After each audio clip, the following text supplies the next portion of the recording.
ತಸ್ಮಾನ್ನರ್ಹವಯಂ ಹಂತುಂ ಧಾರ್ತರಾಷ್ಟ್ರಾನ್ ಸ್ವಬಾಂಧವಾನ್ ಸ್ವಜನಂ ಹಿ ಕಥಂ ಹತ್ವಾ ಸುಖಿನಃ ಸ್ಯಾಮ ಮಾಧವ. ನಮ್ಮ ದೊಡ್ಡಪ್ಪ ಧೃತರಾಷ್ಟ್ರನ ಮಕ್ಕಳು ನನ್ನ ಸಹೋದರರು ಆದ ಕೌರವರನ್ನು ಕೊಲ್ಲಲು ನಾವು ಯೋಗ್ಯರಲ್ಲ ಮಾಧವ ಎಂದು ಶ್ರೀಕೃಷ್ಣನಲ್ಲಿ ಅಳಲು ತೋಡಿಕೊಳ್ಳುತ್ತಿರುವ ಅರ್ಜುನ ಬಂದು ಹತ್ಯೆ ಮಾಡಿ ಅದರಿಂದ ನಾವು ಹೇಗೆ ತಾನೇ ಸುಖಿಗಳಾಗಲು ಸಾಧ್ಯ ಕೃಷ್ಣ ಎಂದು ವಾದಿಸುತ್ತಿದ್ದಾನೆ. ದುಷ್ಟರು ಆಕ್ರಮಣಕಾರರನ್ನು ಕೊಲ್ಲುವುದು ಸಾಮಾನ್ಯರಿಗೂ ಯೋಗ್ಯ ಕಾರ್ಯವೇ ಆಗಿದೆ. ಆದರೆ ಅರ್ಜುನ ಸಾಮಾನ್ಯ ಪುರುಷನಲ್ಲ, ಅವನದ್ದು ಸಂತನ ಸ್ವಭಾವ.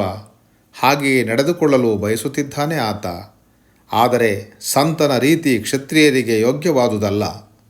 ಶತ್ರುಗಳು ಹೊರಗಿನವರಾಗಿದ್ದರೆ ಪ್ರಾಯಶಃ ಅರ್ಜುನ ತೀವ್ರ ಹೋರಾಟ ಮಾಡಿ ಅವರನ್ನೆಲ್ಲ ಕೊಂದು ಮುಗಿಸುತ್ತಿದ್ದ.